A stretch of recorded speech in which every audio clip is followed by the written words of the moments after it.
Hey guys, Kurt Hughes here with Ignite Baseball. We're taking a look at Bryce Harper today in the spirit of his free agency. I know a lot of the people here in DC are pretty bummed about the fact that he's probably out of town.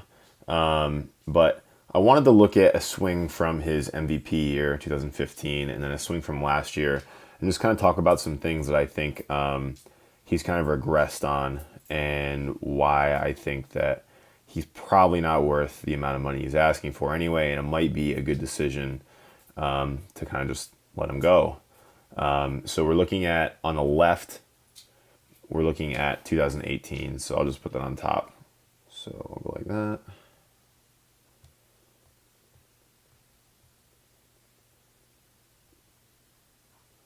And then this is 2015. Now these probably won't stay up there for a long time just because when I delete stuff it'll go away, but that's okay.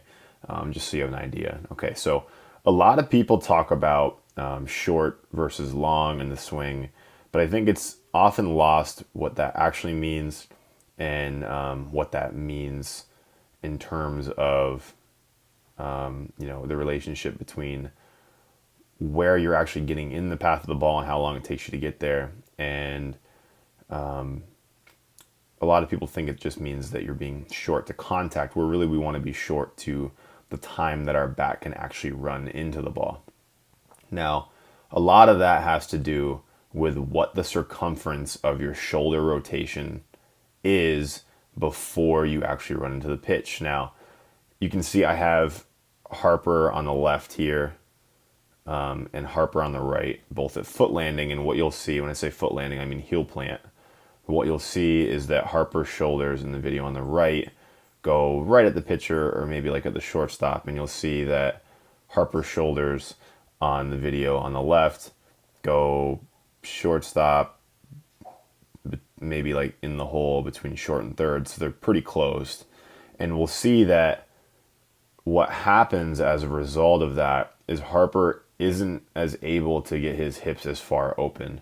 So you can see in this next frame here, you can see how far Harper's hips get open. And in this one, his hips are kind of like here. The reality is we can only dissociate our lower half away from our upper half so far. So if our shoulders close a lot, then we can only open our hips so far. If our shoulders stay pretty square, then we can open our hips a long way.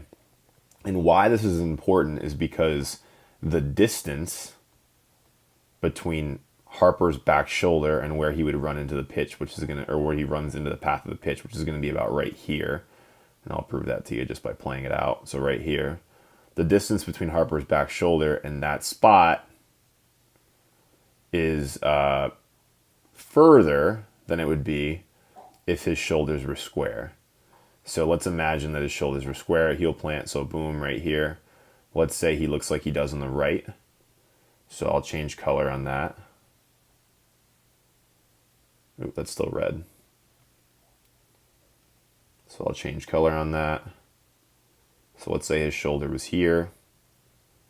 The positioning of where his back shoulder would be where the end of the green arrow would be on the right hand side. So he's closer with his shoulder to where he's going to make contact, or where he's going to run into the pitch, or the path of the pitch. And what that makes him is shorter to that spot. So a lot of people talk about short, and they mean it, usually anyway, in terms of like bringing the bat right to the ball. That's not what I mean at all. What I mean is that to the spot where he can actually start running into the path of the pitch when his bat moves in front of the catcher's glove. If he overcloses his shoulders, then it's going to be a longer distance between when his bat gets started and when his bat gets in the way of the ball. Now on the right, you'll see Harper lands much more square to the pitch, or to the pitcher, which makes this distance a little shorter. Now you might be thinking, and if you'd asked me about this a couple of years ago, I would have told you as well, that on the right, he's set up to hit inside pitches better, and on the left, he's set up to hit outside pitches better. And that's somewhat true. But the problem is when you overclose your shoulders, I'm just going to delete them. Remember, 2015 is on the right. when you overclose your shoulders, not only does it make you longer to the spot where you intersect the pitch, but it also restricts your ability to be able to go get pitches out here in front of you, which is where Harper hits this one. So he smashes it. It's even further out than I drew, sorry. So it restricts your ability to go get pitches out here. So because your shoulders have to rotate more in order to get to that spot. So if you overclose your shoulders, it takes you longer to get to the spot. So you kind of have to cheat to get to the inside pitch more than you would like, which makes you even more susceptible on away pitches than you would like to be. So the reality is that Harper, as a hitter, he's going to do most of his damage to pull side. If you look at his spray charts over time, most of his home runs come pull side. He definitely hits some oppo as well. But the reason that he doesn't hit oppo that well, when I say that well, obviously he hits oppo fine. I mean, like, the reason why he doesn't like put up JD Martinez numbers opposite field is not because his shoulders are square right here in this 2015 video. It's because he doesn't retract his scapula enough with his back arm, and he comes in too steep at the ball. So we're going to be able to see that in just a second too. So let me just kind of look at this. Okay, so on inside pitches, our barrel shape is always going to be a little bit different. Okay, so you can kind of see he comes steep. His bat's coming down a little bit like this, and then he ends up intersecting the path of the pitch, and he comes up through it out here, which is fine on inside pitches. But we want our barrel shape on outside pitches to look like it does here on the left, but we want to be able to do it without overclosing our shoulders. Now, you might look at that and you'd be like, well, you know, that's why he's doing that, like why he's overclosing his shoulders to get this barrel shape, to be able to intersect the path here. Because if you like didn't show me what his shoulders were doing right here, and I just looked at his bat, I would say, this is great. This is better than what Harper usually does in his swing. He's not coming down as steep as he usually does. And it's probably going to result in, you know, just better hitting overall.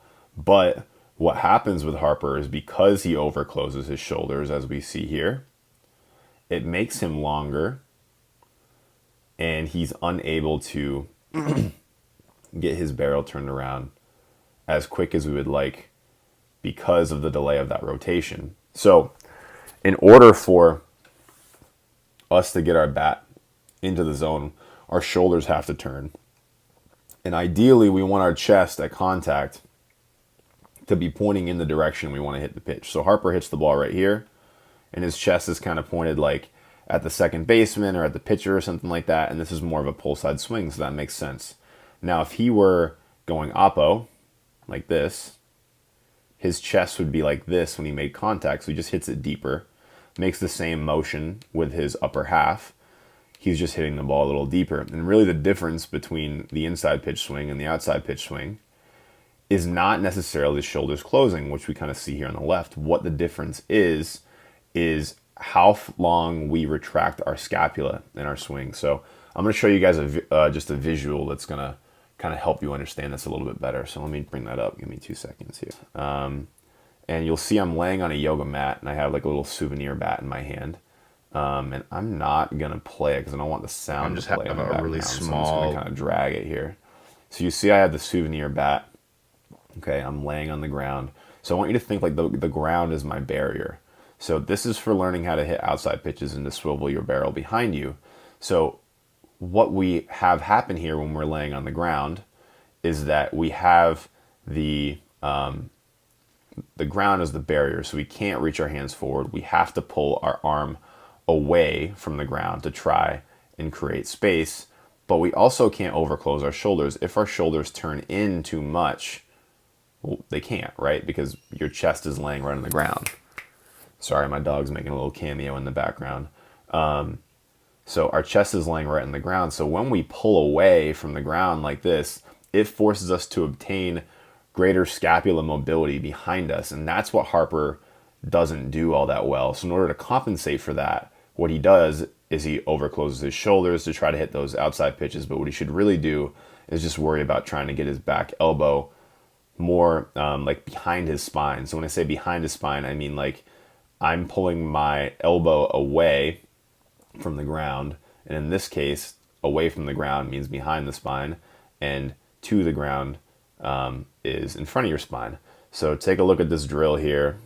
So all I'm doing here is I retract my scapula and then I turn and pivot my wrist without reaching my hand to the ground. And what that does is it teaches you how to get what we call a deep barrel, an early barrel acceleration. I just wrote an article about this, so feel free to check it out. But it teaches us how to get early and deep barrel acceleration without shooting our hands forward and keeping our scapula retracted, so we can get that same barrel shape yoga block that we get with Harper on the left right here, which is I've just talked about is desirable, without having to close our shoulders off and making us actually long and making the circumference of our turn to these locations longer. And in my opinion, this is why Harper struck out so much last year, and this is what he really needs to fix. And until he starts trying to pull his arm back, his back elbow back behind his spine, and not worry about closing his shoulders so much, then I think we're going to continue to see some of the same results. And if he doesn't make that change, which I doubt he does, he's had a lot of success in his baseball career, so probably was a good decision for the Nationals to move on from Harper. And I know that's hard to hear for a lot of Nationals fans, but it just is what it is. And if you guys have any questions, feel free to shoot me an email, kurt@ignitebaseball.org, or you can check out the website, ignitebaseball.org. Got a ton of articles and videos on there as well. So talk to you guys soon.